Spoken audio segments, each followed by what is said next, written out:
3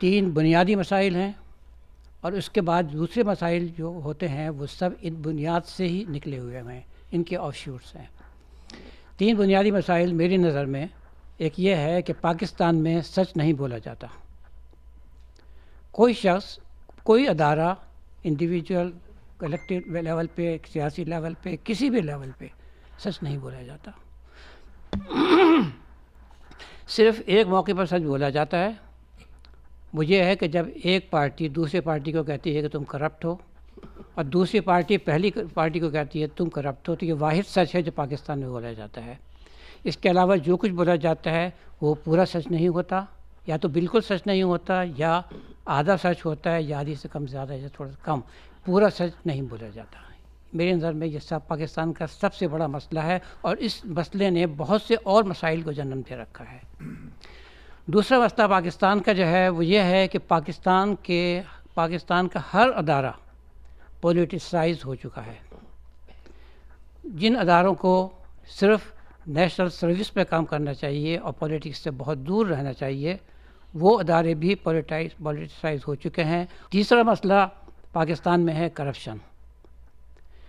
corruption اتنی پھیل چکی ہے کہ اب ہر شخص جانتا ہے کہ پاکستان کا کرپشن لیول کیا ہے، صرف ہائیسٹ لیول پر نہیں، اب تو یہ کرپشن آہستہ آہستہ نیچے لیول تک آ چکی ہے۔ تو یہ 3 مسائل ہیں پاکستان کے، بہت بڑے بنیادی مسائل ہیں، اور اس کے بعد جتنے علاوہ تعلیم ہے، صحت ہے، لا اینڈ آرڈر ہے، جو کچھ بھی ہے وہ انہی مسائل کے ڈیریویٹیوز ہیں۔ اب ان کا حل کیا ہے؟ ان 3 مسائل کا حل کیا ہے؟ حل پہلے تو یہ ہے کہ میں تو جو کچھ ہوگا میری نظر میں، جو میرے ذہن میں ہے وہ میں بیان کر دوں گا، لیکن پرابلم یہ ہے کہ کون کرے گا، کیسے کرے گا۔ بہرحال میں اپنا حل بیان کرتا ہوں۔ اس کا حل ایک تو شارٹ ٹرم ہے اور ایک لانگ ٹرم ہے۔ ہر قوم نے اپنے عوام کو، اپنے ملک کو ترقی دینے کے لیے دونوں حل اڈاپٹ کیے ہیں، شارٹ ٹرم بھی اور لانگ ٹرم بھی۔ میں پہلے لانگ ٹرم کی بات کرتا ہوں۔ لانگ ٹرم حل یہ ہے کہ پاکستان میں ایجوکیشن جو ہے، ایجوکیشن بتاتے خود ایک مسئلہ بیان نہیں کر رہا، بلکہ اس کا بتا رہا ہوں کہ اس کے اصل مسئلے کی طرف آنے کے لیے کیا کمی رہ گئی ہے۔ پاکستان میں ایجوکیشن سسٹم ایسا ہے کہ جب آپ امتحان پاس کرتے رہو، آگے جاتے رہو، ڈگریاں لے لو، علم چاہے اس میں ہو یا نہ ہو۔ حالانکہ دنیا میں جتنی ترقی یافتہ قومیں ہیں انہوں نے ایجوکیشن کو 2 سٹیپ میں بیان کیا ہے۔ پہلا سٹیپ ہے پرائمری اور سیکنڈری لیول، 18 سال کی ایج تک جو بچہ پڑھتا ہے، بلکہ یہ کہنا چاہیے 16 سال کی ایج تک، جہاں بچہ 10 گریڈ تک آ جاتا ہے۔ یہ بنیادی لیول ہے پاکستان کی ایجوکیشن کا۔ یہاں پر ترقی یافتہ ممالک میں تعلیم سے زیادہ تربیت کو اہمیت دی جاتی ہے۔ تعلیم تو انسان ساری عمر حاصل کرتا رہتا ہے، تربیت ہمیشہ نہیں ہوتا، کیونکہ 18 سال کی عمر میں، 16-18 سال کی عمر میں جب ایک بچہ میچور ہو جاتا ہے تو اس میں تبدیلی لانا آسان نہیں رہتا۔ تو جتنے بڑے ممالک ہیں، اچھے ممالک ہیں، وہ تمام پہلی جو اسٹیج ہے وہ اس میں بچوں کو تربیت دیتے ہیں، چاہے وہ علم حاصل کر سکتا ہو یا نہ کر سکتا ہو۔ اور دوسری اسٹیج ہے کالج اور یونیورسٹی لیول کی، جہاں پر بچہ تعلیم حاصل کرتا ہے۔ تو پاکستان میں آپ دیکھیں کہ پاکستان میں ہمیشہ دوسرے لیول کی تعلیم کو بہت زیادہ ترجیح دی گئی ہے، اور دھڑا دھڑ پچھلے تقریباً 15-20 سالوں میں دھڑا دھڑ یونیورسٹی بنائی گئی ہیں، یہ سوچے سمجھے بغیر کہ وہاں پر کیا ہو رہا ہے۔ دیکھیے، یونیورسٹی کا مقصد، 2 اداروں میں فرق ہے، ایک کالج اور ایک یونیورسٹی، ان دونوں میں بہت بڑا فرق ہے۔ تعلیم دینے کے لیے کالجز بہت کافی ہیں، علم کا ٹرانسفر ہے ٹیچر سے اسٹوڈنٹس کی طرف، لیکن یونیورسٹی کا لیول بہت مختلف ہے۔ یونیورسٹی کا پرائمری کام تعلیم دینا نہیں ہے، وہاں ریسرچ کرنا ہے۔ اور بظاہر یہ نظر آتا ہے کہ پاکستان میں جتنی یونیورسٹیز ہیں انہوں نے اپنا پرائمری مقصد جو ہے وہ تعلیم کو بنا لیا، اور ریسرچ کی طرف توجہ نہیں دی جاتی۔ تو یہ ڈفرینسیشن ضرور ہونی چاہیے. یہ تو خیر تعلیم کی طرف آ گیا, لیکن میں اب جو اہمیت دینا چاہ رہا ہوں وہ یہ ہے کہ پہلے جو 16 سال یا 18 سال کی عمر تک بچے کو تعلیم سے زیادہ تربیت دینی چاہیے, اور یہ سیکٹر کمپلیٹ غیر اہم اور بالکل نگلیکٹ شدہ ہے. یہ اس پہ کوئی توجہ نہیں دی جاتی. جب اتنے یونیورسٹیاں بن چکی ہیں پاکستان میں, لیکن اسکول لیول پر کوئی توجہ نہیں دی گئی. اب دیکھیں, اگر تربیت بچوں کو اچھی ملے, وہ جھوٹ نہیں بولے گا. آپ نے دیکھا ہوگا کینیڈا میں بھی, امریکہ میں, انگلینڈ میں, دوسرے ممالک میں دیکھا ہوگا کہ بعض دفعہ بچے اپنے والدین کو جھوٹ بولتے دیکھ کے ٹوک دیتے ہیں کہ ابا آپ جھوٹ بول رہے ہیں, آپ صحیح بات نہیں کر رہے. یہ تعلیم کا اثر ہے جو ان کو اسکول میں دی گئی ہے. تو جھوٹ بولنا روک سکتا ہے لانگ ٹرم اسکیم میں کہ بچوں کو تربیت دی جائے کہ جھوٹ نہیں بولنا. بچوں کو صرف تربیت دی جائے کہ کتنا اچھا شہری بن کر رہنا ہے, ان کی توجہ سیاست کی طرف نہیں ہونی چاہیے. تو یہ دوسرا مسئلہ بھی حل ہو جاتا ہے. اور تیسرا مسئلہ کرپشن کا, جب بچے کو یہ تربیت دی جائے کہ وہ ایماندار رہ کے اور سچ بول کے کام کرے تو وہ کرپٹ نہیں بنے گا. تو اس طریقے سے ایک جنریشن کے بعد آپ دیکھیں گے یہ امپرومنٹ آئے گی کہ اب جو بچے جوان ہو کے عملی سطح پر آئیں گے وہ اچھے شہری ہوں گے اور اچھے کام کریں گے. تو یہ ایک سلوشن ہے, لیکن سوال یہ پیدا ہوتا ہے کہ یہ کام کرے گا کون.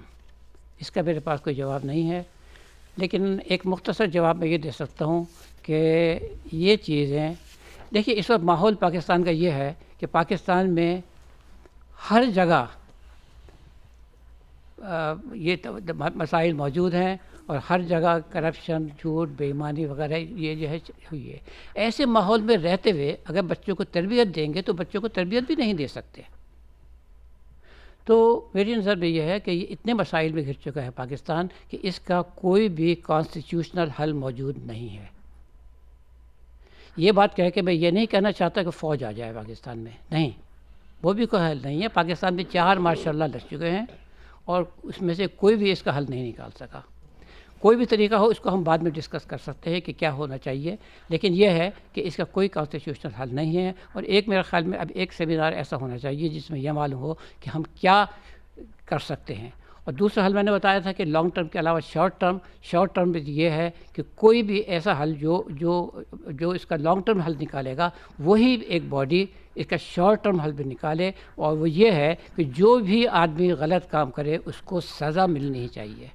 ناظرین, اس مذاکرہ میں آپ نے ڈاکٹر منیر حسن صاحب کی باتیں سنی. اب تک آپ 3 پینلسٹ دوستوں کو سن چکے ہیں, اور تینوں کو سننے کے بعد آپ کو احساس ہوا ہوگا کہ تینوں پاکستان کے مسائل اور اس کے حل کے لیے ہمہ جہت نظر رکھتے ہیں, اور ان تینوں احباب کی گہری نظر ہے معاملات پر.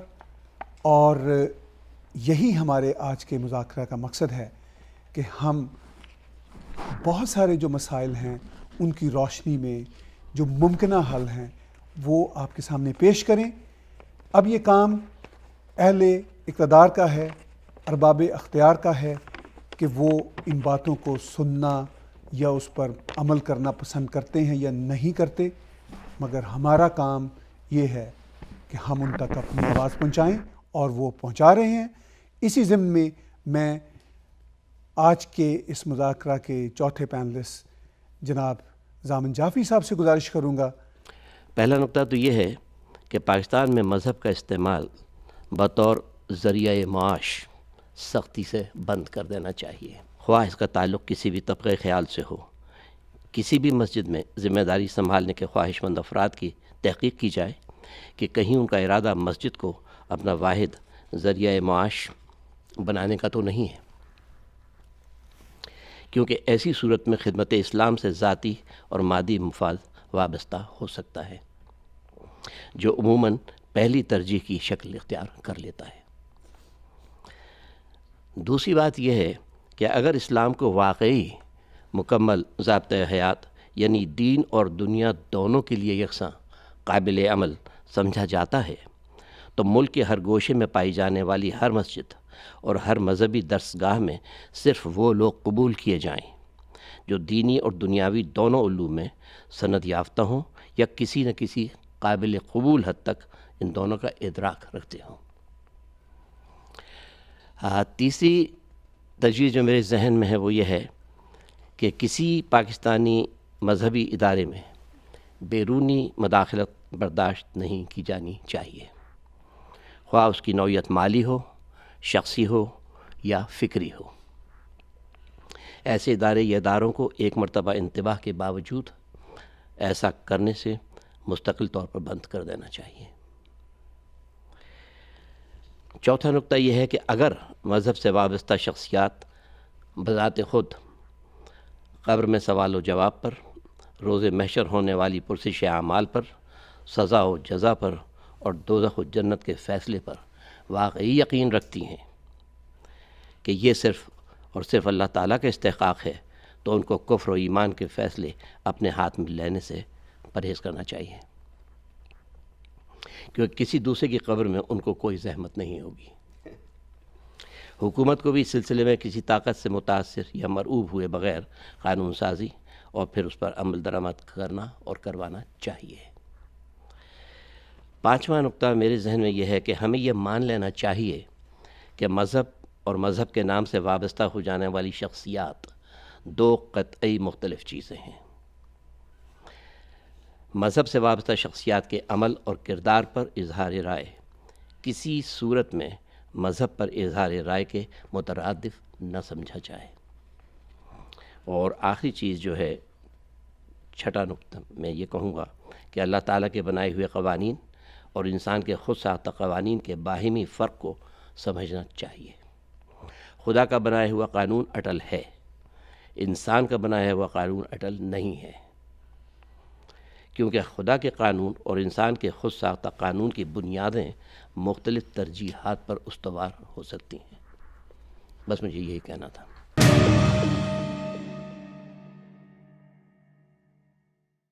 Multivitamins are a very important factor in maintaining good health both in men and women. Greenish Natural Health offers a balanced formulation fulfilling all of the daily requirements for essential nutrients like vitamins and minerals. If you are a healthy man or a woman, this is a time to make Greenish multivitamins a part of your daily routine to stay healthy. Greenish multivitamin and supplements are certified vegetarian, halal, and kosher. They are also gluten-free, dairy-free, soy-free, and non-GMO.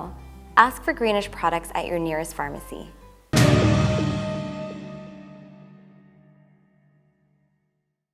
Welcome back ناظرین، ہمارا مذاکرہ چل رہا ہے اور اب تک 4 panellist اپنی رائے کا اظہار کر چکے ہیں، اور ابھی جناب زامن جعفری صاحب نے جو بات فرمائی وہ بہت اہم ہے۔ ان کا کہنا تھا کہ خدا کا بنایا ہوا قانون اور ہوتا ہے اور انسان کا بنایا ہوا قانون اور ہوتا ہے۔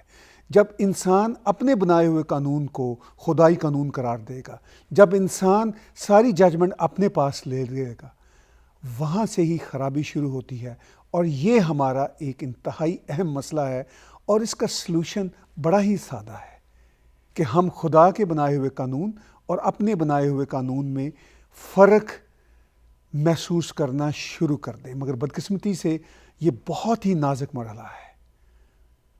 انسان اپنی انا اور اپنی ضد کے ہاتھوں اپنے قانون کو خدا کا قانون بنا دیتا ہے اور دوسرے انسانوں کے لیے زندگی اجیرن کر دیتا ہے، اور یہی سب سے بڑا مسئلہ ہے۔ پاکستان کے ارباب اختیار اس مسئلے پہ قابو اگر پانا چاہیں تو اسٹیٹ اور ریلیجن کو الگ کر کے قابو پا سکتے ہیں۔ یہی وہ واحد رستہ ہے جس سے اسٹیٹ اور ریلیجن کا فرق الگ کرنے سے ہم بہت سارے مسائل سے بچ سکتے ہیں، جیسا کہ ہم اپنے پیارے ملک کینیڈا میں دیکھتے ہیں، جہاں فریڈم آف ریلیجن ہر ایک کو ہے، اور یہی ایک مہذب معاشرے کی خوبی ہوتی ہے۔ بات چیت کو آگے بڑھاتے ہوئے اب میں اپنے بائیں ہاتھ کے جو پینلسٹ ہیں، جب میں بائیں ہاتھ کے کہتا ہوں تو وہ میرا جغرافیکل پوزیشننگ ہے کہ بائیں اور دائیں، ورنہ میں اس پہ بیلیو کرتا ہوں کہ ہم سب ریشنل ہیں۔ دائیں بائیں، لیفٹ رائٹ کی بحث اب ارریلیونٹ ہو چکی ہے، اب ریشنالٹی اور ارریشنالٹی کی بحث ہے۔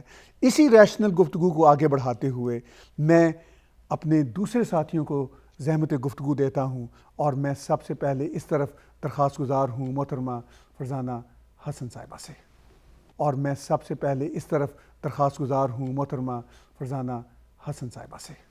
میں پاکستان کی سوسائٹی اور سوشل لاز کے حوالے سے کچھ بات چیت کرنا چاہ رہی ہوں.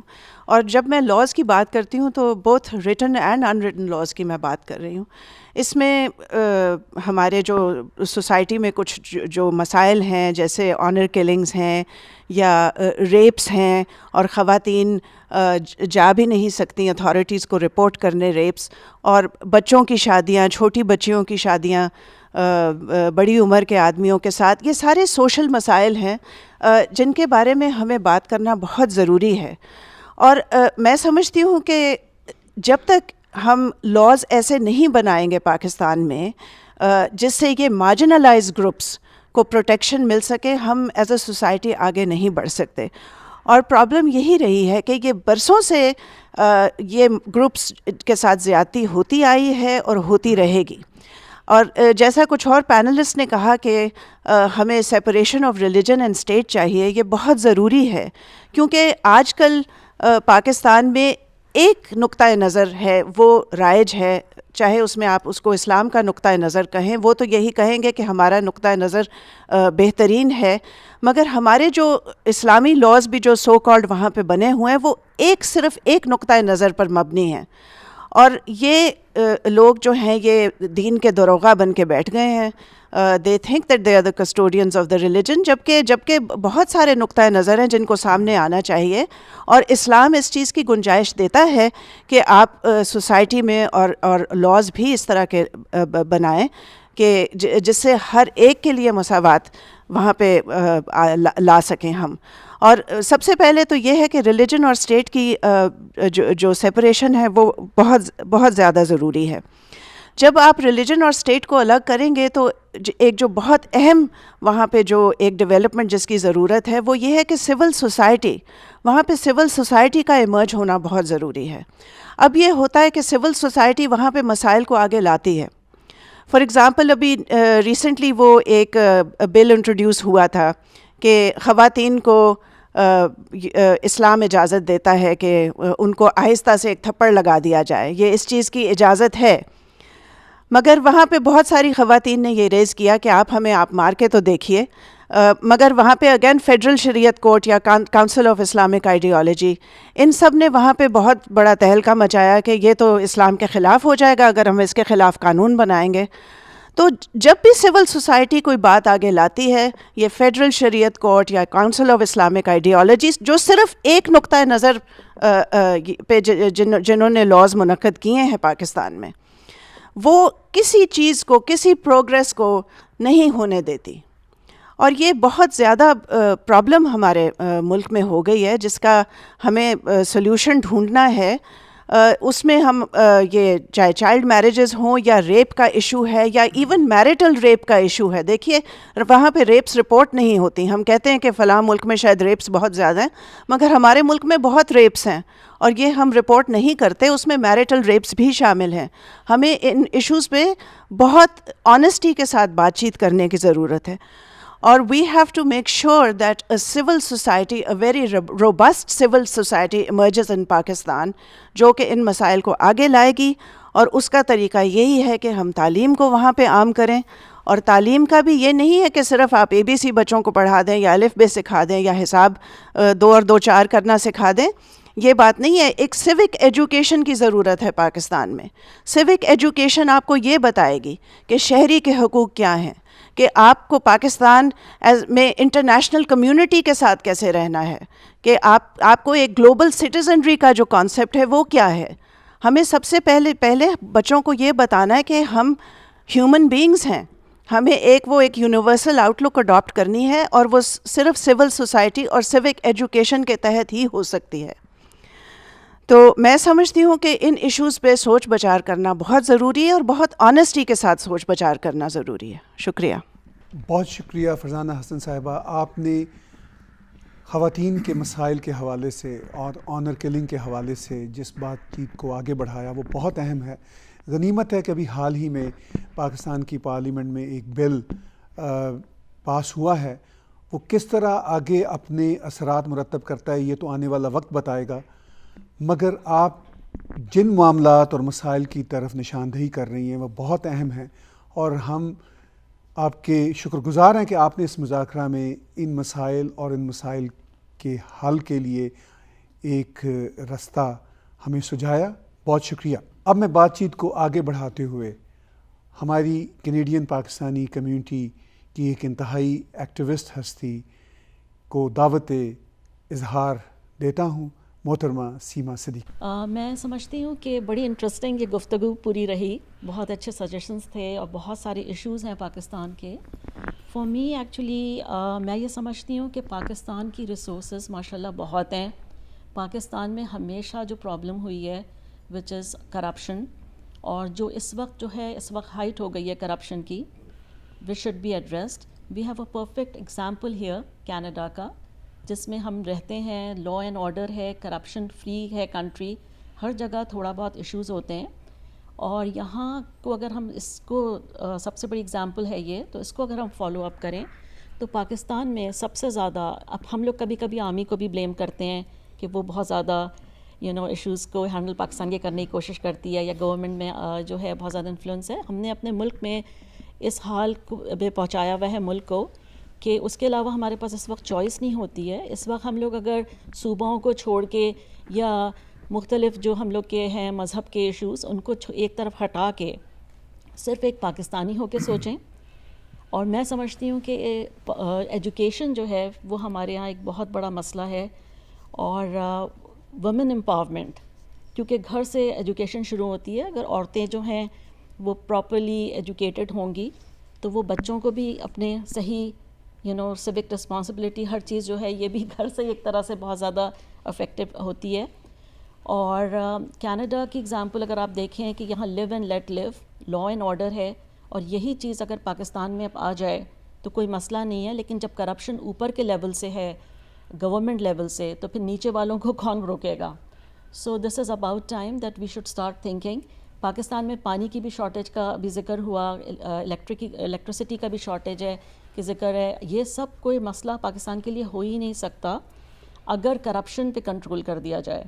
تو پھر ہر چیز سسٹمیٹک چلے گی, اور لا اینڈ آرڈر انڈسٹریز بنائی جائیں تاکہ لوگوں کے پاس جابز ہوں, بچوں کو, یوتھ کو. یہاں پہ دیکھیے کتنی زیادہ ایونٹس اور چیزیں ہوتی ہیں, اتنے زیادہ کلبز ہیں بچوں کے لیے, ڈفرینٹ ایکٹیویٹیز ہیں, اسپورٹس ہیں. ہمارے ہاں ظاہر ہے وہ ایمٹی مائنڈ والا مسئلہ ہے کہ وہاں پہ عورتیں جو ہیں وہ بس ڈرامے دیکھیں گی, گھر پہ بیٹھی رہیں گی, وہی ان کی ایک ٹپیکل سوچ ہوگی.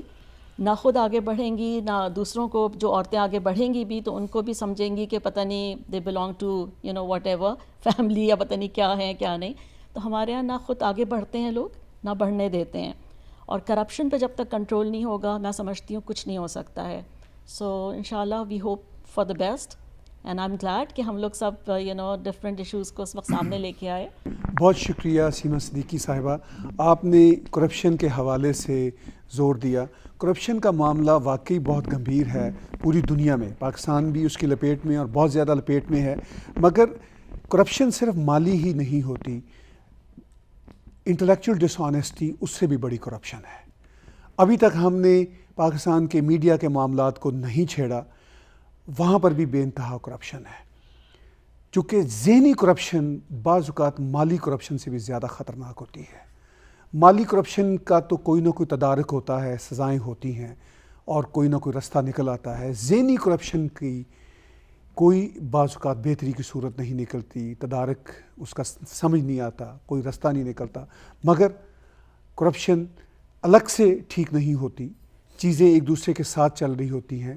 اگر ہم توقع کریں کہ پاکستان کا ایک غریب پولیس کا سپاہی جس کی 6,000 روپے تنخواہ ہے وہ اس سے گزارا کر لے, اور جو ہیڈ آف دا اسٹیٹ ہے, جو یا چیف دا آرمی اسٹاف ہے, وہ اپنے پرائیویٹ جیٹس لے کر گھومتے پھریں, اس کو صرف ٹھیک ہونا ہے ایک سپاہی کو, اور اوپر کی لیول پہ کرپشن ٹھیک نہیں ہوگی, تو ایسے بات بھی نہیں بنے گی. مگر آپ نے بہت اچھی بات کی, کرپشن اوپر سے ٹھیک ہوگی, اور ہم آپ کے ممنون ہیں کہ آپ نے بہت اہم نقطہ نظر کی طرف ہماری توجہ دلائی.